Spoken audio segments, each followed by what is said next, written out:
ನಮ್ಮ ದೇವರು ಕರ್ತನಾದ ಯೇಸು ಕ್ರಿಸ್ತನ ನಾಮದಲ್ಲಿ ಅನುದಿನದ ಆಹಾರ ಪ್ರಿಯರಿಗೆ ಪ್ರೀತಿಯ ಶುಭಾಶಯಗಳು. 2025 ನವೆಂಬರ್ ತಿಂಗಳ 3ನೇ ತಾರೀಕಿನ ಸೋಮವಾರದ ದೇವರ ವಾಕ್ಯವು, ಕರ್ತನು ನಿಮ್ಮೊಂದಿಗಿದ್ದಾನೆ. ಈಗ ಕರ್ತನು ಯೆಹೋಷಾಫಾಟನ ಸಂಗಡ ಇದ್ದನು. ಆದುದರಿಂದ ಕರ್ತನು ಅವನ ಕೈಯಲ್ಲಿ ರಾಜ್ಯವನ್ನು ಸ್ಥಿರಪಡಿಸಿದನು.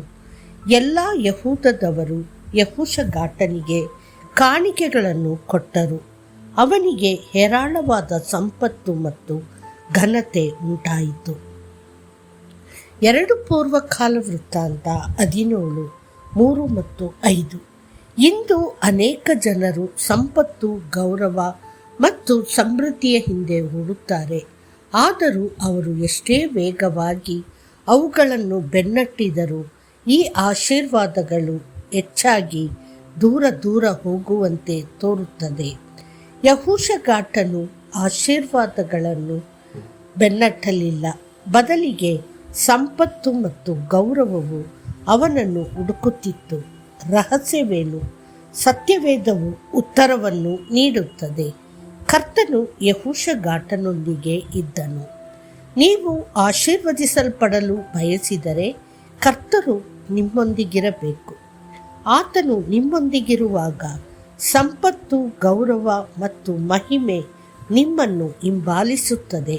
ಪ್ರವಾದಿಯಾದ ಅಜರ್ಯ ಘೋಷಿಸಿದನು, ಯೆಹೂದ ಮತ್ತು ಬೆನ್ಯಾಮೀನ್ಯರೇ, ನೀವೆಲ್ಲರೂ ನನ್ನ ಮಾತನ್ನು ಕೇಳಿರಿ. ನೀವು ಆತನ ಸಂಗಡ ಇರುವಾಗ ಕರ್ತನು ನಿಮ್ಮೊಂದಿಗಿದ್ದಾನೆ. ನೀವು ಆತನನ್ನು ಹುಡುಕಿದರೆ ಆತನು ನಿಮಗೆ ಸಿಕ್ಕುವನು. ಆದರೆ ನೀವು ಆತನನ್ನು ಬಿಟ್ಟರೆ ಆತನು ನಿಮ್ಮನ್ನು ಕೈಬಿಡುವನು. 2 ಪೂರ್ವಕಾಲ ವೃತ್ತಾಂತ 15:2. ಪ್ರತಿದಿನ ನೀವು ಕರ್ತನೊಂದಿಗಿನ ಅನ್ಯೋನ್ಯತೆಯಿಂದ ನಡೆಯುತ್ತಿದ್ದೀರಿ ಎಂದು ಖಚಿತಪಡಿಸಿಕೊಳ್ಳಿ. ಬೇಗನೆ ಎದ್ದು ಆತನ ಮುಂದೆ ಮಂಡಿಯೂರಿ, ಆತನ ವಾಕ್ಯವನ್ನು ಧ್ಯಾನಿಸಿ ಮತ್ತು ಆತನನ್ನು ನಿಮ್ಮದಾಗಿಸಿಕೊಳ್ಳಿ. ನಿಮ್ಮ ಜೀವನದಲ್ಲಿ ಆತನ ಉಪಸ್ಥಿತಿಯನ್ನು ಅಮೂಲ್ಯ ನಿಧಿಯಂತೆ ಕಾಪಾಡಿಕೊಳ್ಳಿ. ಪವಿತ್ರಾತ್ಮನನ್ನು ಎಂದಿಗೂ ದುಃಖಿಸಬೇಡಿ ಮತ್ತು ಆತನು ನಿಮ್ಮಿಂದ ದೂರ ಹೋಗಲು ಎಂದಿಗೂ ಅನುಮತಿಸಬೇಡಿ. ಒಬ್ಬ ವ್ಯಕ್ತಿಯ ಶ್ರೇಷ್ಠತೆಯು ಸಂಪತ್ತು, ಪ್ರಭಾವ, ಶಿಕ್ಷಣ ಅಥವಾ ಬುದ್ಧಿವಂತಿಕೆಯಲ್ಲಿ ಇರುವುದಿಲ್ಲ. ಅದು ಕರ್ತನು ಅವನೊಂದಿಗಿದ್ದಾನೆ ಎಂಬ ಅಂಶದಲ್ಲಿದೆ. ಕರ್ತನು ದಾವೀದನೊಂದಿಗೆ ಇದ್ದನು ಮತ್ತು ಅವನು ಏಳಿಗೆ ಹೊಂದಿದನು. ಕರ್ತನು ನೋಹನೊಂದಿಗೆ ಇದ್ದನು ಮತ್ತು ಅವನು ಪ್ರವಾಹದಿಂದ ರಕ್ಷಿಸಲ್ಪಟ್ಟನು. ಕರ್ತನು ಹೇನೋಕನೊಂದಿಗೆ ಇದ್ದನು ಮತ್ತು ಅವನು ಸಾವನ್ನು ನೋಡದೆಯೇ ಕರೆದೊಯ್ಯಲ್ಪಟ್ಟನು. ಅಪೊಸ್ತಲನಾದ ಪೌಲನು ಧೈರ್ಯದಿಂದ ಘೋಷಿಸುತ್ತಾನೆ, ದೇವರು ನಮ್ಮ ಕಡೆ ಇದ್ದರೆ ನಮ್ಮನ್ನು ಎದುರಿಸುವವರು ಯಾರು? ರೋಮಾಪುರದವರಿಗೆ 8:31. ಕರ್ತನು ನಮ್ಮೊಂದಿಗಿರುವಾಗ ಯಾವ ಶತ್ರುವು ನಮ್ಮ ಮುಂದೆ ನಿಲ್ಲಲಾರನು. ಯಾವ ದುಷ್ಟನು ನಮ್ಮ ಮೇಲೆ ಜಯಗಳಿಸಲಾರನು. ನಿಮ್ಮನ್ನು ಮುಟ್ಟುವವನು ನನ್ನ ಕಣ್ಣಿನ ಗುಡ್ಡೆಯನ್ನು ಮುಟ್ಟುವವನು ಎಂದು ಕರ್ತನು ಹೇಳಲಿಲ್ಲವೇ? ಎಂತಹ ಅದ್ಭುತ ಸಾಕ್ಷಿ! ಕರ್ತನು ಯೆಹೋಷಾಫಾಟನೊಂದಿಗೆ ಇದ್ದನು.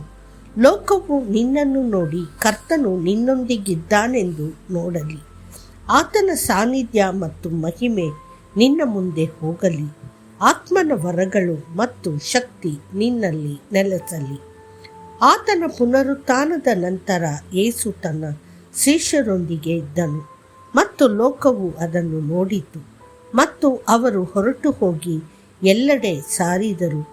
ಕರ್ತನು ಅವರೊಂದಿಗೆ ಕೆಲಸ ಮಾಡುತ್ತಾ ಸೂಚಕ ಕಾರ್ಯಗಳ ಮೂಲಕ ವಾಕ್ಯವನ್ನು ದೃಢಪಡಿಸುತ್ತಿದ್ದನು. ಮಾರ್ಕ 16:20. ದೇವರ ಪ್ರಿಯ ಮಕ್ಕಳೇ, ಇಂದು ಕರ್ತನು ನಿಮ್ಮೊಂದಿಗಿದ್ದಾನೆಂದು ನೀವು ಭಾವಿಸುತ್ತೀರಾ? ಮತ್ತಷ್ಟು ಹೆಚ್ಚಿನ ಧ್ಯಾನಕ್ಕಾಗಿ ವಚನ: ಕರ್ತನು ನನ್ನ ಕಡೆ ಇದ್ದಾನೆ, ನಾನು ಭಯಪಡೆನು. ಮನುಷ್ಯನು ನನಗೆ ಏನು ಮಾಡಬಲ್ಲನು?